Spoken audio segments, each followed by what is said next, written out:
Assalamualaikum warahmatullahi wabarakatuh. Alhamdulillahilladzi an'amana bi ni'matil hidayah walladzi amarana bil istiqamah ala tamassuki bil kitabi was sunnah. Asyhadu an la ilaha illallah wahdahu la syarikalah wa asyhadu anna Muhammadan abduhu wa rasuluhu man la nabiyya ba'dah. Qala Allah Ta'ala fil Qur'anil Karim, A'udzu billahi minasy syaithanir rajim.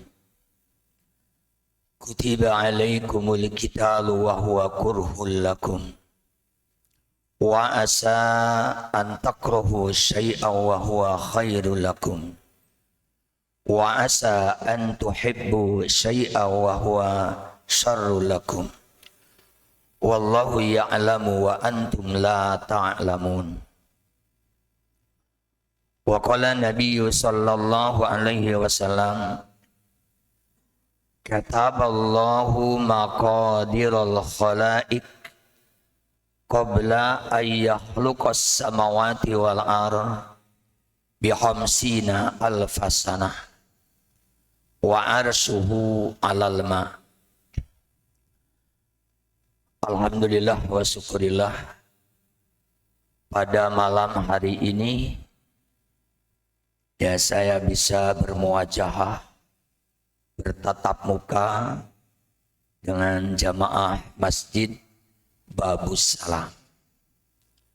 Mudah-mudahan kita semua melangkahkan kaki ke masjid ini dalam rangka kita menuntut ilmu, kita mendapat pahala yang besar.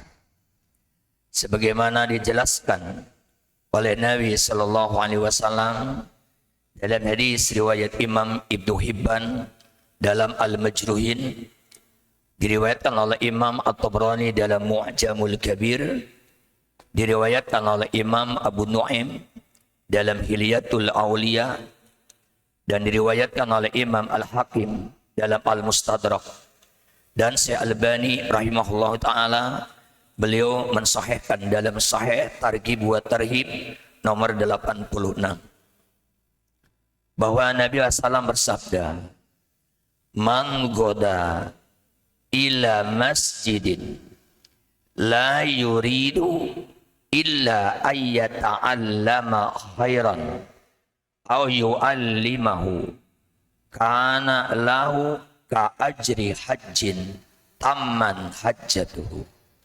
Siapa yang berangkat ke masjid tidak ada niat, tidak ada tujuan kecuali untuk mempelajari ilmu atau untuk mengajarkannya, maka dia mendapat pahala seperti pahala haji yang sempurna hajinya. Jadi Bapak Ibu ya, kalau kita ingin mendapat pahala haji, kalau haji kan mungkin kita nunggunya saja berapa lama. Tapi kalau kita ingin mendapat pahala seperti pahala haji yang sempurna, berangkatlah ke masjid. Untuk apa? Untuk menuntut ilmu atau untuk mengajarkan ilmu.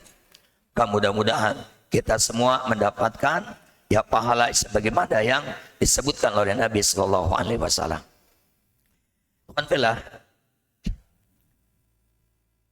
pada malam hari ini ya, tema kajian kita, Allah tahu yang terbaik untuk kita.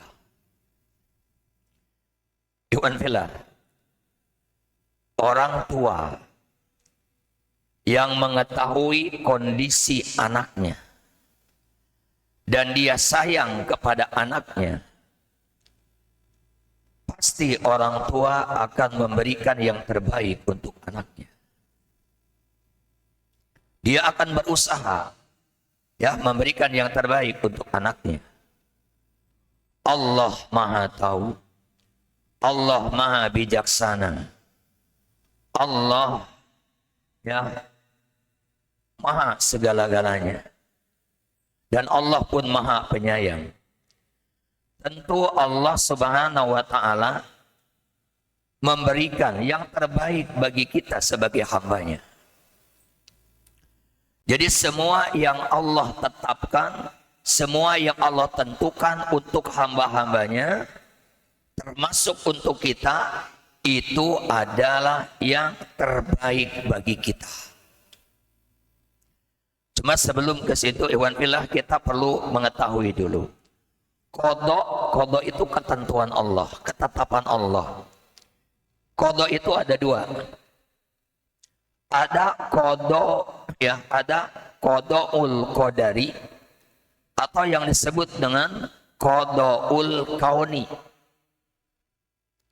Yang kedua ada qada'us syar'i atau qada'ud dini. Apa yang dimaksud dengan qada'ul qadari atau qada'ul kauni? Qada'ul qadari atau qada'ul kauni kullu ma aradallahu kaunahu wa wuqu'ahu fi khalqihi. Ulang. Kullu ma aradallahu kaunahu wa wuqu'ahu fi khalqihi. Segala sesuatu yang Allah inginkan keberadaan dan terjadinya pada makhluknya. Segala sesuatu yang Allah kehendaki, yang Allah inginkan, keberadaannya atau terjadinya pada makhluknya. Nah, ini disebutnya qada'ul qadari atau qada'ul kauni. Kalau qada'ul syar'i atau qada'ul dini, kullu ma syara'ahullah wa amara bi ibadahu aw naha anhu. Segala sesuatu yang disyariatkan oleh Allah dan diperintahkan kepada hamba-hambanya atau Allah melarangnya. Nah, mungkin ya ini adalah pada malam hari ini mungkin kita akan membahasnya satu, yaitu kita qada'ul qadari atau qada'ul kauni. Jadi iwan fillah, qada'ul kauni tadi, jadi segala sesuatu yang dikehendaki oleh Allah, keberadaan dan terjadi pada makhluknya. Artinya apa? Segala yang terjadi ya pada diri kita, segala yang terjadi di alam semesta ini itu bukan kebetulan. Ya, bukan kebetulan, tapi itu semua terjadi dengan kehendaknya Allah. Semua terjadi dengan qada dan qadarnya Allah. Kadang-kadang kita kan kalau bertemu dengan seseorang, wah, kebetulan nih. Ya, kebetulan kita bertemu, bukan kebetulan. Tidak ada sesuatu yang kebetulan iwan fillah. Qadarullah. Kenapa? Pertama, kita lihat dalam surat At-Taubah ayat yang ke-51. Allah Azza wa Jalla berfirman, "Qul la yusibana illa ma kataballahu lana huwa maulana wa 'alallahi falyatawakkalul mu'minun." Qul, katakan, la yusibana illa ma kataballahu lana. Tidak ada yang menimpa kita kecuali apa yang telah ditetapkan oleh Allah untuk kita. Dialah pelindung kita. Dan hanya kepada Allah lah orang-orang yang beriman bertawakal. Nah, di sini iwan fillah la yusibana. Di sini menggunakan ya amil nawasibnya huruf lan, bukan an. Lan itu adalah nafyul hal wal istiqbal. Artinya la yusibana, mau sekarang mau kapanpun tidak ada yang terjadi pada diri kita kecuali itu sudah ketetapan Allah untuk kita. Itu satu. Lalu kita lihat dalam surat Al-Hadid ayat 22.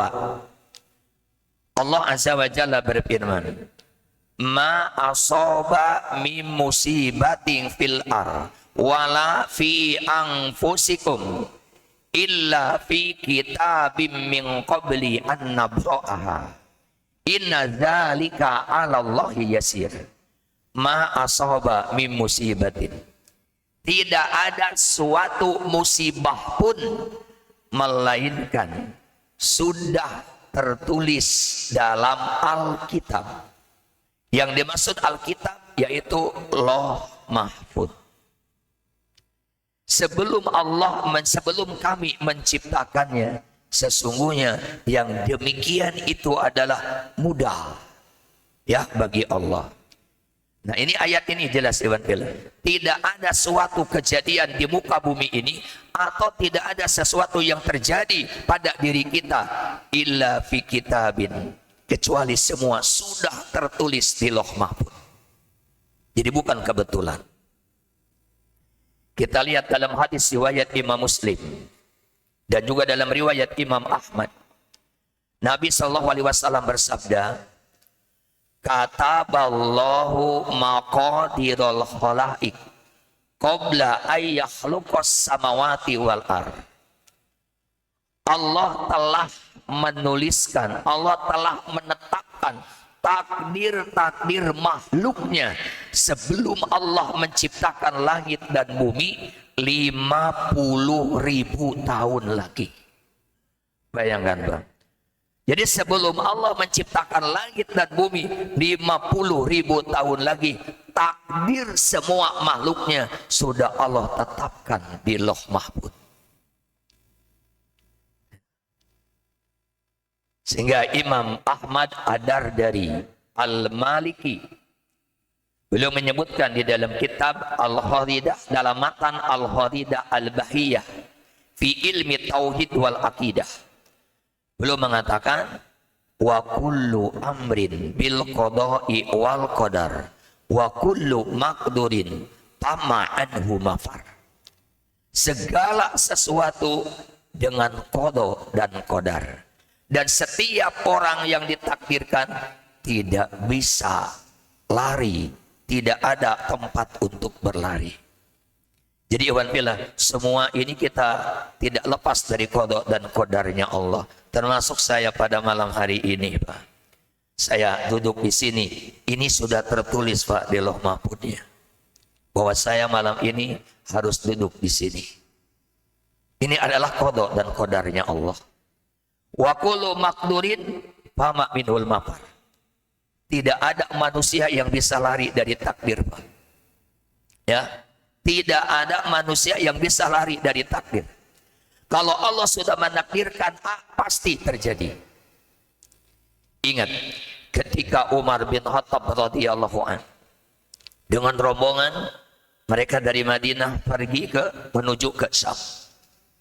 Di perjalanan bertemu dengan seseorang dan ngasih tahu bahwa di Syam sedang terjangkit penyakit taun. Penyakit mematikan, penyakit yang sangat menular. Lalu di situ kan Umar bermusyawarah dengan sahabat-sahabat. Hasilnya terbagi dua. Sebagian berpendapat lanjutkan, sebagian berpendapat kembali lagi ke Madinah. Termasuk Umar bin Khattab yang memilih kembali lagi ke Madinah. Jangan dilanjutkan perjalanan kita, ayo kita balik lagi. Tapi Khalid bin Walid termasuk memilih lanjutkan. Sampai Khalid bin Walid berkata kepada Umar, "Wahai Amirul Mukminin, apakah engkau akan lari dari takdir?" Maksudnya apa? Ngapain kita harus balik lagi? Kalau toh kita sekarang melanjutkan perjalanan ke sana, kalau Allah menakdirkan kita tidak terjangkit penyakit taun, gak bakalan terjangkit. Ngapain balik lagi? Apakah engkau lari dari takdir? Jawaban Umar, saya lari dari takdir menuju takdir. Apa maksudnya? Saya lari dari takdir menuju takdir.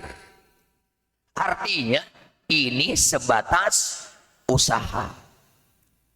Ya, ini hanya sebatas ikhtiar. Kalau kita sudah ikhtiar tapi tetap terkena juga, itu namanya takdir, Pak. Jadi kita ini ya jangan kalah sebelum berperang. Kalau bahasa saya ulah ngeok memeh dipacok, Pak. Ya. Jadi kita tidak boleh ya mengalah sebelum berperang. Tidak boleh kita menyerah kepada takdir sebelum kita berusaha. Memang semua orang tidak bisa lepas dari takdir. Kalau memang walaupun kita sudah usaha seperti apa, kalau Allah sudah menakdirkan, kita iwan billah adalah tetap tidak bisa lari dari takdir. Nah, oleh karena itu, kalau kita sebagai seorang muslim, kita sudah yakin apa yang Allah takdirkan, apa yang Allah tetapkan, itu yang terbaik bagi kita. Ya, maka iwan billah bakal lahirlah sikap syukur dan sabar. Sekali lagi, kalau kita sudah yakin bahwa semua yang terjadi ini adalah kehendak Allah, ini adalah ketetapan Allah, dan itu adalah yang terbaik bagi kita, maka bakal lahirlah ya sikap syukur dan sabar. Kenapa kita syukur dan sabar? Karena iwan billah yang Allah takdirkan bagi kita ini ada yang menyenangkan, ada yang menyedihkan. Ya, ada yang menyenangkan, ada yang menyulitkan. Kenapa? Karena Allah sudah menjelaskan di dalam surat Al-Anbiya ayat 35. Wa nablukum bisyarri wal khairi fitnah wa ilaina turja'un. Dan kami akan menguji kalian bisyari dengan keburukan, wal khairi dan kebaikan, fitnatan sebagai ujian yang sebenar-benarnya. Jadi iwan billah, ujian itu adalah ada dua macam, ada keburukan, ada kebaikan. Walaupun kebiasaan orang bilang sedang diuji itu, Pak, kalau mendapatkan keburukan. Coba saja. Wah, sekarang saya sedang diuji ini. Kenapa, Pak? Ya, istri saya sakit, anak saya sakit, ya, mobil saya hilang. Wah, saya benar-benar sedang diuji. Jarang orang yang bilang begini, Pak. Aduh, saya sedang diuji ini. Diuji apa?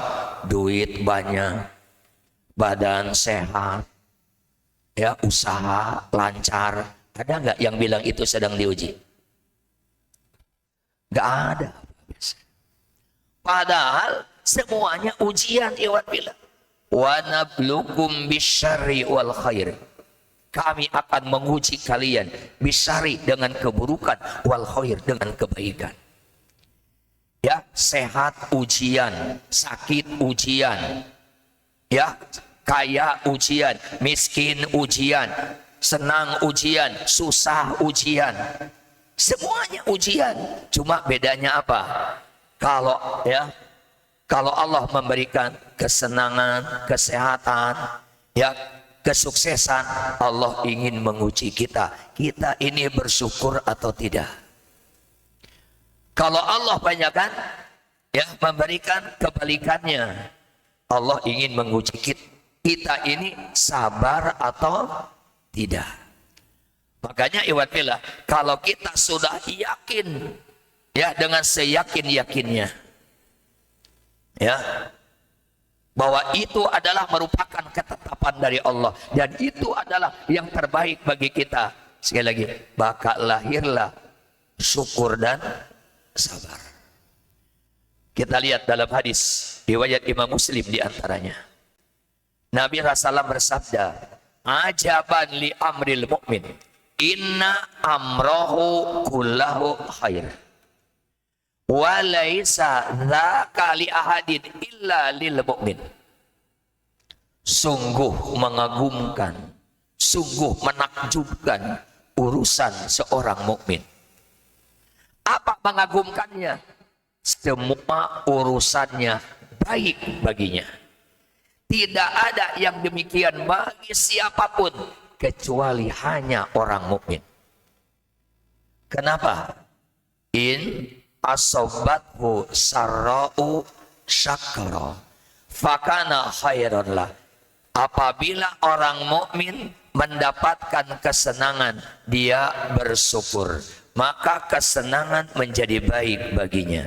Wa in asobatu darra'u sabara. Jika dia mendapatkan kesulitan, dia bersabar, maka kesulitan pun menjadi baik baginya. Jadi awan pilih, ya, sakit ya sehat baik, sakit baik, susah baik, senang baik, kaya baik, miskin baik. Jadi tidak ada sesuatu yang terjadi pada diri orang mukmin yang tidak baik, gak ada Pak. Semuanya baik. Kenapa? Karena tadi kalau kita mendapatkan ya kebaikan tadi, sehat, sukses, kita apa? Bersyukur. Bersyukur kita ini. Apa itu syukur, Pak? Beda ya. Bersyukur dengan syukuran. Kalau sekarang banyaknya orang syukuran, Pak. Wah, kalau punya rumah baru nih, dah syukuran undang tetangga mana? Wah, ini saya sudah syukur. Kalau itu syukuran. Boleh nggak? Ya boleh-boleh saja, Pak. Ya, asal tidak ada ritual-ritual yang menyimpang dari tuntunan Islam. Nah, ibadillah, yang disebut syukur itu apa? Yang disebut syukur, Pak, sorful abdi jami'a ma an'amallahu alaihi li ta'atihi. Seorang hamba menggunakan semua nikmat dari Allah untuk ketaatan kepada Allah. Itu namanya syukur, Pak. Jadi semua nikmat yang Allah berikan kepada kita, Pak. Jadi semua nikmat yang Allah berikan kepada kita ini kita gunakan untuk ketaatan kepada Allah, untuk ibadah kepada Allah. Itu namanya syukur. Contohnya apa? Kita sekarang nikmat ya, dikasih mata, bisa melihat. Ya, dan kita bisa membedakan antara si A dengan si B. Nikmat ini, Pak. Coba kalau kita, Pak, bisa melihat tapi tidak bisa membedakan, Pak, antara si A dengan si B. Wah, ini bahaya, Pak. Contohnya Bapak pulang ke rumah, bisa melihat tapi tidak bisa membedakan mana istri saya, mana istri tetangga, Pak. Bahaya nanti, Pak. Ya, kalau tidak bisa membedakan, ini Masya Allah, kita bisa membedakan ini si A, ini si B, ini si Bu. Ini nikmat. Berarti kita bisa melihat ini nikmat. Nah, nikmat ini apa? Gunakan untuk ketaatan kepada Allah. Ya, mata kita gunakan untuk melihat ayat-ayat Allah, baik ayat-ayat kauniyah ataupun ayat Qur'aniyah. Gunakan. Ini kita diberikan telinga, Pak. Coba kita tapakuri, Pak. Masya Allah. Pertama ya, Allah ini maha bijaksana. Allah menempatkan telinga di samping, Pak. Bayangkan kalau Allah menempatkan telinga di atas gimana, Pak? Kalau telinga di atas begitu hujan gede gak bawa payung gimana, Pak? Ini pasti samping. Lalu daun telinganya tidak lembek, tidak keras, tapi elastis, Pak. Coba kalau daun telinganya keras, Pak, mungkin ya kita sering bantal, sering jebol, Pak. Kalau daun telinga keras, ini enggak. Lalu di dalamnya Allah membuat alat, yang alat ini bisa membedakan bermacam-macam suara. Ini suara apa, ini suara apa. Ini kenikmatan. Gunakan telinga kita untuk mendengarkan kebaikan, untuk mendengarkan ayat-ayat Allah, untuk mendengarkan nasihat-nasihat para ulama. Jangan digunakan, jangan dipakai mendengarkan hal-hal yang diharamkan oleh Allah Tabaraka wa Ta'ala. Itu syukur namanya. Ya, Jadi sarful abdi jami'a ma an'amahu Allahu alaih bi taatihi. Jadi seseorang menggunakan semua nikmat yang Allah berikan kepadanya untuk ketaatan kepada Allah tabaraka wa taala. Itu syukur. Nah, kalau kita semua Bapak Ibu ya, kita sudah bisa bersyukur apa? Ada 4 ya keutamaan yang akan kita dapatkan kalau kita bersyukur. Apa yang pertama? Yang pertama, sababu ziyadatin nikmah. Bersyukur ini Pak merupakan sebab bertambahnya kenikmatan. Ya, merupakan sebab bertambahnya kenikmatan. Lihat surat Ibrahim ayat yang ke-7. Wa ita'adzana rabbukum la in syakartum la azidannakum wa la in kafartum inna adzabi lasyadid. Ini jelaskan, la in syakartum, jika kamu bersyukur, la azidannakum, niscaya kami tambahkan kenikmatan itu kepada kalian. Jadi kalau kita semua ibadah bersyukur, pasti ya nikmat Allah akan terus bertambah. Maka sebagian ulama salaf mengatakan, an-ni'amu wahsyatun faqayyatuha bisyukri. Nikmat itu bagaikan hewan liar, maka ikatlah dengan bersyukur. Ya, ikatlah dengan bersyukur. Jadi artinya apa ya? Kalau nikmat yang Allah berikan kepada kita tidak mau dicabut oleh Allah, tidak mau dihilangkan oleh Allah, kita harus selalu bersyukur. Itu yang pertama, Pak. Yang kedua, sababun liridullah. Syukur itu adalah merupakan sebab untuk mendapatkan keridhaan Allah. Pastikan semua kita ingin mendapat ridho Allah, iwan fillah. Nah, salah satunya kalau kita ingin mendapat ridho Allah apa? Bersyukur. Dasarnya lihat surat Az-Zumar ayat yang ke-7. Allah Subhanahu wa taala berfirman, "In tashkuru ya yardahu lakum." Jika kalian bersyukur, niscaya Allah meridhoi kesyukuranmu itu untukmu. Artinya ayat ini menjelaskan kalau kita bersyukur kepada Allah tabaraka wa taala, Allah ridho kepada kita. Itu yang kedua, iwan fillah. Yang ketiga apa? Yang ketiga adalah sababul amni min adzabillah. Penyebab aman dari siksa Allah. Saya yakin Bang, kita semua tidak ada yang mau disiksa oleh Allah, baik di dunia, baik nanti di alam kubur, dan nanti di alam akhirat. Pasti kita ingin selamat dari siksa Allah. Nah, iwan fillah, kalau kita ingin selamat dari siksa Allah, imma di dunia, imma di dalam kubur, imma nanti di akhirat, apa? Bersyukur kepada Allah. Dasarnya lihat surat An-Nisa ayat 147. Ya, ma yaf'alullahu bi'adzabikum in syakartum wa amantum. Allah tidak akan menyiksa kalian jika kalian bersyukur dan beriman. Jelas ayat ini, iwan fillah. Jadi kalau kita bersyukur, kalau kita beriman kepada Allah, Allah tidak akan menyiksa kita. Berarti kita akan selamat dari siksa Allah Azza wa Jalla. Yang keempatnya apa? Yang keempatnya kalau kita bersyukur, iwan fillah, ya, bahwa sababun linailil ajril jazil. Bersyukur adalah untuk meraih pahala yang sangat besar nanti di akhirat. Ya, dasarnya surat Ali Imran ayat 144. Wasayajillahu syakirin. Allah akan memberikan balasan kepada orang-orang yang bersyukur. Nah, iwan fillah.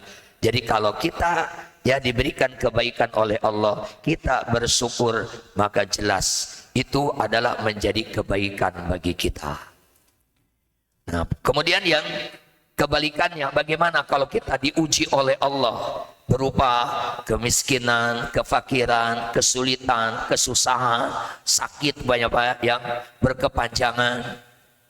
Bagaimana? Kita harus sabar. Apa yang disebut sabar, Pak? Sabar itu ibaratnya para ulama menjelaskan yang disebut sabar habsun nafsi anil jaz'i wa tasahud wa habsul lisan anis syakwa wa habsul jawari ya anil ma'asi. Yang disebut sabar, Pak, pertama habsun nafsi anil jaz'i wa tasahud, menahan diri dari keluh kesah dan marah, benci. Ya. Jadi kalau kita ditimpa keburukan, Pak, hati kita tidak mengeluh. Ya, kita tidak benci, kita menerima dengan ikhlas, dengan lapang dada. Sabar. Wahab sulisan anis syakwa, menahan lisan dari apa? Dari mengadu kepada selain Allah. Wahabsul jawari, menahan anggota tubuh dari apa? Anil ma'asi, dari perbuatan maksiat. Sebagian ulama mengatakan sabar itu adalah ya qawiyatun nafsiyah tamna'ul insan, ya tamna'ul insan, yang bisa mencegah seseorang min fi'li ma layan bagi. Jadi kekuatan, ya kekuatan jiwa, qawiyatun nafsiyah, kekuatan jiwa yang bisa mencegah seseorang melakukan sesuatu yang tidak seharusnya dilakukan. Itu sabar namanya, Pak. Jadi kekuatan jiwa yang bisa mencegah seseorang dari melakukan sesuatu yang tidak layak untuk dilakukan. Itu sabar. Nah, bagaimana ikhwatillah kalau kita sudah sabar? Pasti itu akan menjadi kebaikan bagi kita. Apa kebaikannya? Paling tidak 3, ikhwatillah. Yang pertama, kalau kita ditimpa musibah, ditimpa bencana, lalu kita sabar, menerima dengan lapang dada. Yang pertama, itu akan menjadi penghapus dosa-dosa kita. Akan menjadi penghapus terhadap kesalahan-kesalahan kita, Iwan Fila. Coba, kalau dosa terhapus, kesalahan terhapus, ini sebuah kenikmatan. Kenapa nikmat? Berarti tidak ada lagi, Pak, penghalang untuk masuk surga, Pak.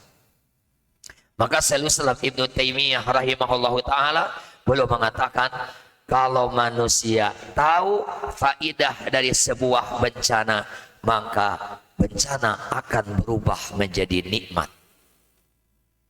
Kenapa nikmat? Karena ternyata dengan musibah ini, ya, dengan bencana yang menimpa kita, ternyata ini adalah akan menyebabkan terhapusnya dosa-dosa kita. Terhapus dosa ini sebuah kenikmatan, Iwan Fil. Banyak sekali hadis-hadisnya, di antaranya dalam hadis riwayat Imam At-Tirmidzi. Nabi SAW bersabda, "Ma yazalul bala'u bil mu'mini wal mu'minat min nafsihi wa waladihi wa malihi ya hatta yalqallaha wa ma'alaihi khati'ah." Bencana senantiasa menimpa seorang mukmin dan mukminah. Min nafsihi, baik ya bencana atau musibah itu menimpa dirinya, menimpa ya anaknya, menimpa hartanya, sehingga dia berjumpa dengan Allah tidak ada dosa sedikit pun, Pak. Maka kalau kita banyak sering ditimpa bencana, sekali lagi jangan mengeluh, ya. Kenapa? Karena ma yazalul bala. Artinya bencana, musibah selalu menimpa. Karena di masalah itu artinya tidak henti-hentinya. Ya, suatu musibah atau bencana menimpa seorang mukmin. Baik tadi minafsihi, kadang-kadang musibah itu menimpa dirinya, menimpa istrinya, menimpa anaknya, menimpa hartanya. Itu semua menjadi apa? Menjadi penghapus, karena dalam hadis itu kan hatta yalqallah wa ma'alaihi khati'ah, sehingga nanti orang tersebut ketika dia berjumpa dengan Allah tidak punya dosa sedikit pun, Pak. Dosanya apa? Semuanya terhapus dengan musibah-musibah tersebut jika kita sabar. Itu yang pertama. Yang kedua, Iwan Fillah, ya, kalau kita ditimpa musibah atau bencana, Pak, itu satu tanda Allah mencintai kita dan Allah menghendaki kita menjadi orang yang baik. Sekali lagi, jadi kalau kita ditimpa musibah atau bencana, Pak, itu satu tanda Allah mencintai kita dan satu tanda Allah menghendaki kebaikan untuk kita. Kenapa? Lihat dalam hadis riwayat Imam Bukhari, Nabi SAW bersabda, man yuridillahu bihi khairan yusib minhu. Siapa saja yang dikehendaki oleh Allah kebaikan, Allah akan menimpakan musibah kepadanya. Ulang lagi. Man yuridillahu bihi khairan. Man, siapa saja di sini, Pak. Man ini umum. Waman wa al tusawi madukir wa hakadadu inda toyi'in suhid. Man itu siapa saja, mau rakyat, mau pejabat, mau laki, mau perempuan. Siapa yang dikehendaki oleh Allah kebaikan, yusib minhu, Allah akan menimpakan musibah kepadanya. Lalu, ya, nah di dalam hadis riwayat Imam At-Tirmidzi, ya, dalam hadis riwayat Imam At-Tirmidzi dan riwayat Imam Ibnu Majah, Nabi bersabda, ya, inna idhamal jazai ma'a idhamil bala. Sesungguhnya besarnya pahala sesuai dengan besarnya ujian. Semakin besar ujian, semakin besar pahala yang akan Allah berikan. Jadi walaupun sama-sama mendapat pahala, tapi pahalanya tidak sama. Kalau si A mungkin ya ujiannya ringan, si B ujiannya pertengahan, si C ujiannya sangat berat sekali.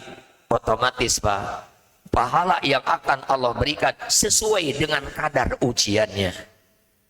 Lalu Nabi melanjutkan, innallaha ta'ala idza ahabba qauman ibtalahum. Sesungguhnya Allah Ta'ala apabila Allah mencintai suatu kaum, Allah akan menguji mereka. Allah akan menimpakan cobaan kepada mereka. Tuh. Jadi apabila Allah mencintai suatu kaum, Allah akan menimpakan cobaan, musibah kepada mereka. Faman radiya falahu ridha wa man sakhita falahu sukhtu. Siapa yang ridha terhadap ujian tersebut, maka dia pun mendapatkan keridhaan Allah. Siapa yang marah terhadap ujian tersebut, maka dia pun mendapat kemarahan, mendapatkan kemurkaan Allah. Kan ada, Pak, orang yang sakit, ada orang yang bilang begini, ya Allah, udah tahu saya miskin, udah tahu saya fakir, boro-boro untuk berobat, untuk makan aja susah, sakit lagi. Tuh kalau mau sakit mah orang kaya raya. Itu Iwan Fillah namanya as-sukhtu. Dalam hadis tadi, siapa yang marah, siapa yang murka terhadap ujian yang Allah berikan, falahu sukhtu, maka dia juga mendapat kemurkaan dari Allah tabaraka wa taala. Makanya ya, kalau kita ditimpa musibah itu, Pak, supaya menjadi baik bagi kita, berarti apa? Mudah-mudahan ya Allah, musibah ini adalah musibah satu tanda Allah mencintai kita, satu tanda Allah ingin menjadikan kita sebagai orang yang baik. Ini yang kedua. Yang ketiga, untuk meninggikan derajat kita ke level yang tinggi, Iwan Fillah. Kenapa? Lihat di antaranya dalam hadis riwayat Imam Ibnu Hibban.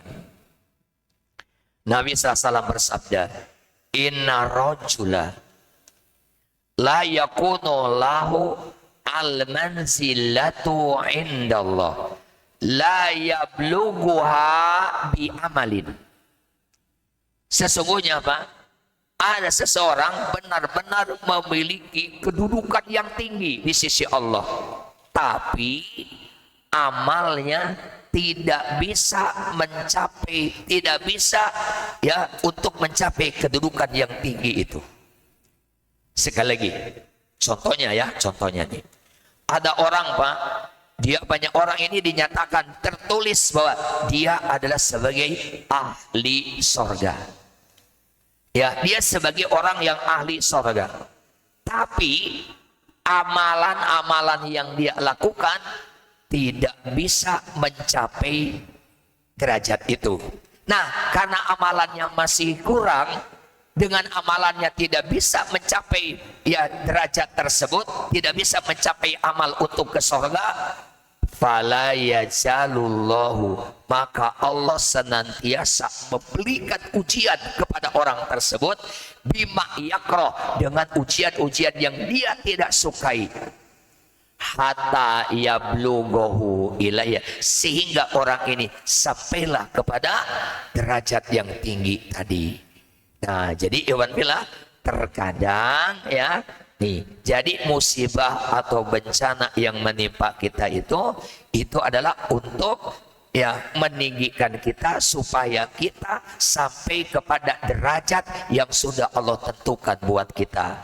Kenapa? Karena kalau hanya dengan amalan-amalan kita sehari-hari, amalan yang kita lakukan tidak bisa mencapai kedudukan itu, akhirnya Allah menimpakan musibah, Allah menimpakan banyakkan ujian kepada kita, sehingga kalau kita sabar menghadapi ujian tersebut, kita bakal sampai kepada kedudukan yang tinggi tersebut.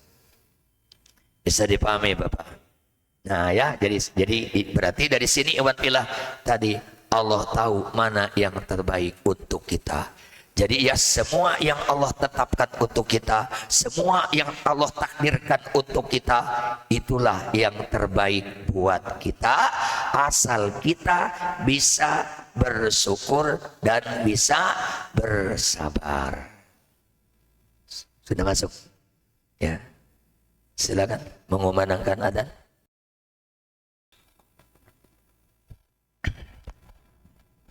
Ada pertanyaan? Kalau ada silakan. Silakan Bapak.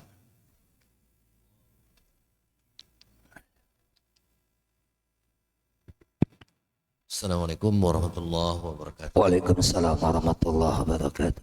Ya Ustaz, pertanyaan saya berkenaan dengan takdir tadi, bahwa Allah Subhanahu wa taala tadi telah ditetapkan bahwa 50.000 tahun sebelum diciptakan langit dan bumi kita sudah ditakdirkan. Yang saya ingin tanyakan di sini tentang musibah tadi. Apakah musibah itu bisa berubah? Yang bisa berubah dengan apa yang Rasulullah ajarkan? Apakah bisa berubah sebuah takdir keburukan kepada seseorang yang telah ditetapkan oleh Allah? Apakah ada cara? Ya. Gitu. Apakah ada cara? Begini Bapak. Ajarkan. Ya. Terima kasih Ustaz. Kodok ini ada dua Bapak. Ada kodok mubrom, ada kodok mu'alak. Kalau kodok mubrom, ketetapan Allah yang ada di Lauh Mahfuz, yang hanya diketahui oleh Allah, itu tidak bisa berubah. Kalau kodok mu'alak adalah kodok yang ada di tangan malaikat.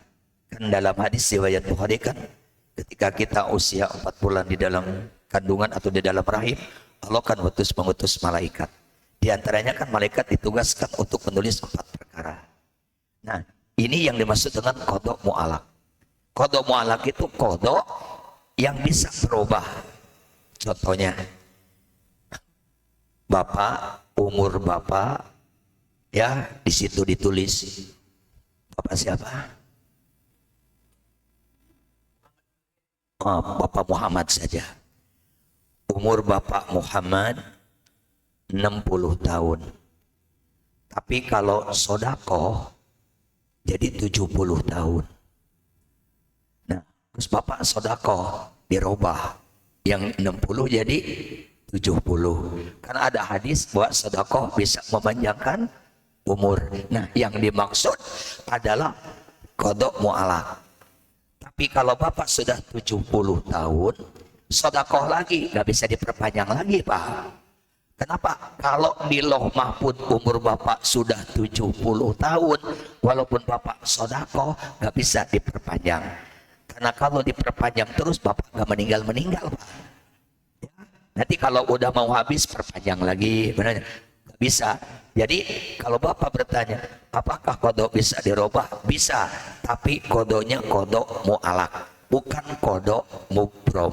Kodok mubrom kodok yang paten, yang tidak bisa, yaitu yang ditulis di Lauh Mahfud. Itu nggak bisa dirubah. Begitu ya. Nah, memanjangkan umur ini tadi para ulama menjelaskan ada dua makna. Mana yang pertama, memanjangkan umur secara hakiki, benar-benar ditambah umurnya. Tapi tadi yang disebut dengan qada mu'alaq. Yang kedua, panjang umur itu artinya umur nama kita bakal terus dikenang oleh keluarga kita. Walaupun kita sudah ada di alam kubur atau di alam barzah, tapi karena kita suka menjalin silaturahim yang baik dengan keluarga, dengan kerabat kita selalu mengingat kita. Kerabat kita selalu, ya, banyak kan nama kita selalu disebut, seakan-akan umur kita itu panjang. Karena apa? Karena tidak dilupakan oleh mereka. Itu yang dimaksud diantaranya silaturahim bisa memanjangkan umur. Sudah, Pak? Ya. Ada lagi mungkin sebelum iqamah? Oke, ya.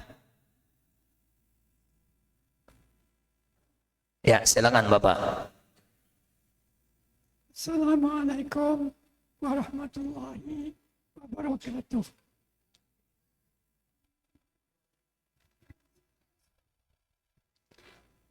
Saya itu menanyakan tentang, Tanda dulu Pak. Coba Pak. saya menanyakan tentang qada itu seakan-akan ada di tempat yang penuh bencana seperti di Sam, ada juga di tempat yang aman sentosa seperti di Mekah dan kasus Umar tadi. Jadi dalam soal ini, kalau kita hidup sehari-hari melihat satu situasi yang membahayakan misalnya, bagaimana kita menghadapinya berdasarkan kepada ajaran ini, Pak. Sebab sekarang ini kan, Gimana nih? ya, Gimana? Saya kurang jelas. Ya. Apaan? Enggak, ini yang ini mungkin Bapak coba disambung. Maksudnya apa? ya.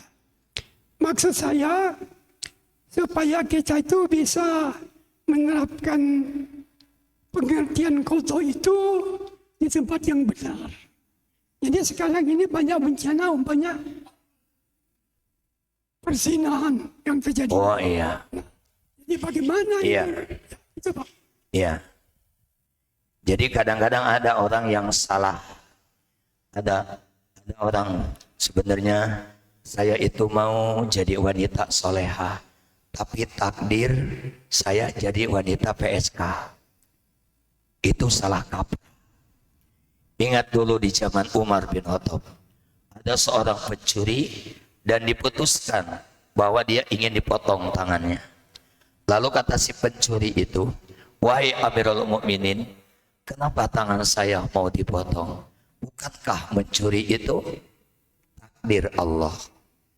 Kata Umar, benar. Dan saya juga motong tangan kamu juga takdir Allah. Kalau begitu kamu gak usah protes gitu kan. Saya juga motong tangan kamu takdir Allah. Itu adalah penempatan yang tidak benar. Ya, jadi kalau kita melakukan perkara-perkara yang tidak benar, perkara-perkara yang dilarang oleh Allah dan Rasul, tidak boleh berhujah ini adalah takdir. Ya, karena takdir itu secara garis besar terbagi dua, Bapak. Ada takdir ikhtiari, ada takdir intirori. Kalau takdir ikhtiari, takdir yang diusahakan oleh kita, ada niatan untuk melakukannya, itu disebutnya takdir ikhtiari. Nah, contohnya seperti tadi ya. Tapi kalau takdir intirori, takdir yang tidak direncanakan. Contohnya kita lagi bawa mobil, bahkan kita sudah berdoa mudah-mudahan selamat, tiba-tiba tabrakan. Itu sebutnya takdir intirori, tidak direncanakan, tidak ada niat kita untuk tabrakan.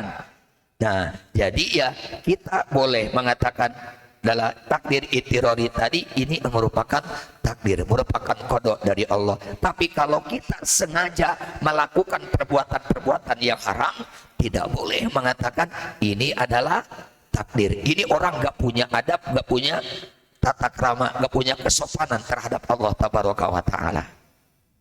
Jadi itu adalah untuk menempatkan bagaimana kodok ini supaya kita tidak salah menempatkan.